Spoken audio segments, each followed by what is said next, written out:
Hola, ¿qué tal amigos? ¿Cómo están? Bienvenidos a este nuevo video tutorial de Java. Mi nombre ya saben que es Jorge y el día de hoy quería hacer un tutorial acerca de manejo de excepciones ya un poco más avanzado, porque vamos a ver excepciones personalizadas en Java. Entonces para eso se me ocurrió un ejemplo que espero que les guste. Es básicamente lo que pueden ver aquí. Tenemos campos de usuario, de password y de repetición de password. ¿Por qué elegí esto? Porque normalmente a lo mejor en sistemas web, en sistemas móviles, en sistemas de casi cualquier tipo, por lo general siempre hay una parte que dice registro de usuario. Y que es uno de los problemas más comunes o de los errores entre comillas más comunes.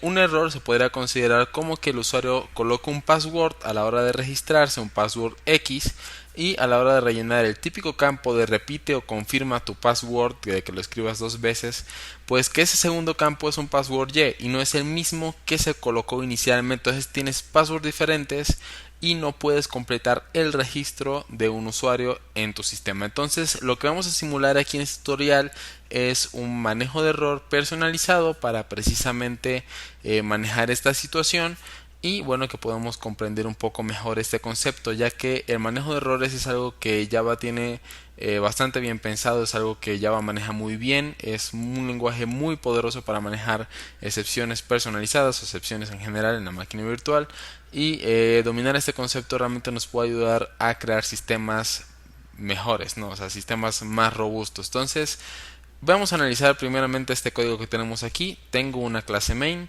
tengo tres variables: usuario, password y repite password. Ok, entonces tengo las variables aquí. El usuario es Jorge 1990, el password es 1 2 3 4 5 6 7 8 y la repetición de password es 1 2 3 a. Ok, entonces no son coincidentes. Esto nos va a permitir, bueno, nos va a dar un error y no nos va a permitir registrar el usuario en el caso simulado de que eso vayamos a hacer.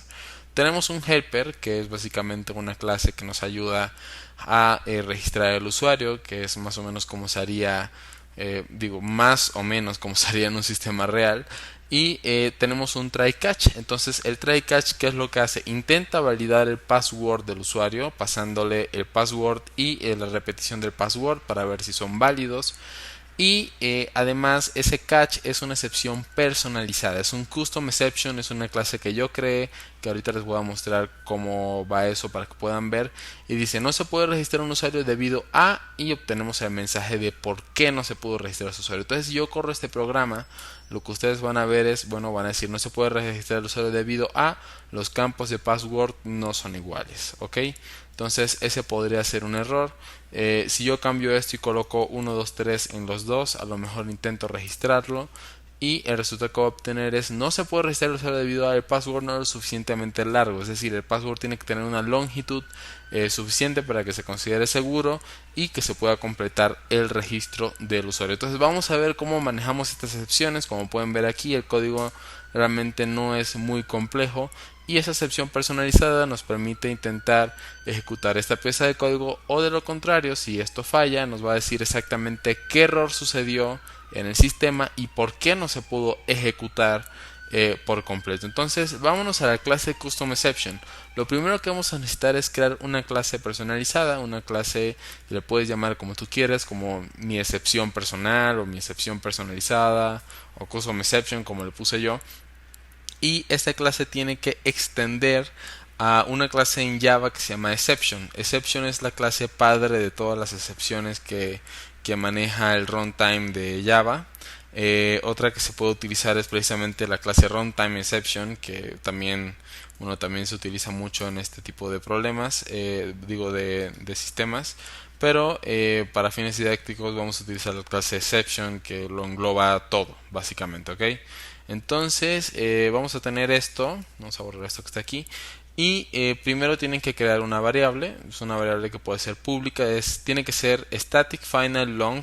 El public no es necesario, puede ser de hecho una variable privada, pero básicamente es una variable que se tiene que llamar serial version UID y su valor tiene que ser un valor de tipo long, que puede ser básicamente el que nosotros queramos, y eso básicamente es un ID para que Java en el runtime maneje el ID de esta clase, dado que es una clase que extiende excepción. Entonces hay algunas clases que lo necesitan Y bueno, entonces por lo pronto solamente pónganlo para que funcione, si no va a haber problemas. Entonces nada más colóquenlo así tal cual, no hay que entender realmente qué significa por el momento.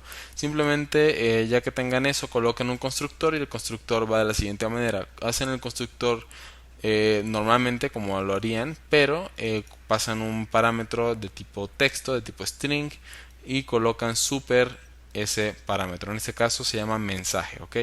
Esto básicamente lo que hace es que cuando se crea una nueva excepción, se manda el mensaje de por qué está sucediendo, de por qué se está tirando esa excepción, ¿ok? De por qué se está mandando llamar esa excepción a esta clase, a este objeto en específico, y es lo que se va a mostrar en la consola cuando cuando sea necesario. En este caso, si el password no es suficientemente largo, ese es el mensaje del error que está tirando esa excepción.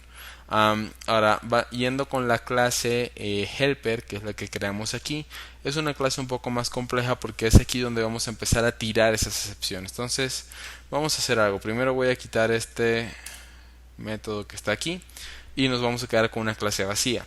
Creamos un clase helper, un constructor naturalmente, pero cuando creamos el método de, por ejemplo, validar el password, voy a crear aquí public, voy a hacerlo void esta vez, validar password, estaba como booleano, pero vamos a dejarlo en void. Vamos a pasar los parámetros el password y el repite password, así pass y rpass, que son el que vamos a validar que sean iguales. Y adicionalmente a esta clase se le tiene que colocar aquí que pueda aventar un error de tipo custom exception de esta clase que hemos creado nosotros. Y ese error que va a tirar es el siguiente. Vamos a colocar aquí throws custom exception, quiere decir que va a tirar errores de este tipo. Y ahora viene la validación. Entonces, para la validación de nuestro sistema tenemos que podemos hacer varias cosas. Una, simplemente checamos con un if, podemos checar con un if si los dos son iguales. Entonces vamos a colocar pass equals rpass y revisamos que para ver que no sean iguales eso tiene que ser falso. Entonces colocamos aquí un signo de admiración que es equivalente a decir que esto es un false. Puede ser así o bueno, a mí me gusta escribirlo así. Y si no son iguales, evidentemente vamos a saber, bueno, esto no es igual, es necesario lanzar un error. Y para lanzar el error lo que tienen que hacer es throw, así es, tirar ese error, pero el error es una nueva excepción, es un new custom exception y van a pasar aquí el mensaje que quieren colocar. Los campos de password no coinciden, ¿ok? Entonces ese sería el error. Ese sería uno. Podemos colocar otra validación como que precisamente el password sea suficientemente largo. Entonces yo lo que puedo hacer es si pass.length, es decir, el tamaño del número de caracteres de mi password es menor a 8, por decir un ejemplo, entonces voy a tirar otra excepción, throw new custom exception. Estoy aventando esa excepción a mi clase custom exception y el mensaje que le voy a poner en este caso sería el password no es lo suficientemente largo, ¿ok? No tiene la longitud necesaria. De lo contrario, pues digamos aquí pasa la validación y colocaremos algún código que continúe, no se continuará, ¿ok? Entonces aquí pueden decir, bueno, vamos a continuar con el sistema, ¿no? con el registro del usuario, mandan a llamar a la base de datos, lo que ustedes quieran, pero lo están controlando a través de estas excepciones. Entonces, si yo regreso a mi main y yo digo, bueno, voy a validar los passwords, vamos a ver, son muy cortos, pero yo quiero ver el mensaje, lo ejecuto, me va a decir password no es suficientemente largo, o si los pongo diferentes, que sean lo suficientemente largos, pero son diferentes, la excepción que me va a arrojar es los campos de password no coinciden, ¿ok? Lo podemos visualizar así, o lo que podemos hacer es utilizar el método e.print_stacktrace para que puedan ver cómo se ve con un error normal. Va a decir los campos de password no coinciden y me dice main custom exception validar password en aquí, ok. Entonces me dice que aquí es donde se está ejecutando o donde se está liberando ese error y aquí es donde se tira esa excepción hacia custom exception. Entonces, amigos, esta realmente digo, creo que es a lo mejor sí lo vi un poquito rápido para hacer así como excepciones personalizadas, pero espero que más o menos le entiendan a dónde va esto. No necesariamente es para decir, bueno, entonces yo quiero definir que uno más uno no es 2 y voy a tirar una excepción. No, es más que nada, si tú tienes un sistema, y por eso intenté colocar este ejemplo del usuario y password, que para ti como tal representa, sabes que yo tengo que validar que no hay errores, yo tengo que validar que todos los campos de usuario estén bien, que todos los campos en una forma estén bien, es uno de los ejemplos más comunes que pude pensar. Tú puedes utilizar manejo de errores personalizados para decir, bueno, si pasa todo mi control de errores, entonces está bien, puedo proseguir con la ejecución del programa naturalmente, y si no, pues no dejo que se registre o me regreso o hago alguna otra acción utilizando el catch. Entonces, amigos, esto fue todo por este tutorial. Espero que les haya gustado. Si te gustó, no olvides dejar un like, dejar un comentario, seguirme pues aquí en el canal o en mis redes sociales que puedes encontrar en la descripción de este video. Y pues nada, no olvides dejar comentarios que realmente me ayudan muchísimo a ver qué les gusta. Si quieren ver más videos de Java, por favor, coméntenlo. Yo creo que este tema realmente era muy importante y digo, no había hecho un video de ese tipo de excepciones personalizadas, pero espero que quede un poco más aterrizado. Y si algo no quedó claro, pues por favor coméntenlo para que yo pueda hacer más videos al respecto. Entonces, eso fue todo, amigos. Nos vemos en una próxima ocasión. Chao.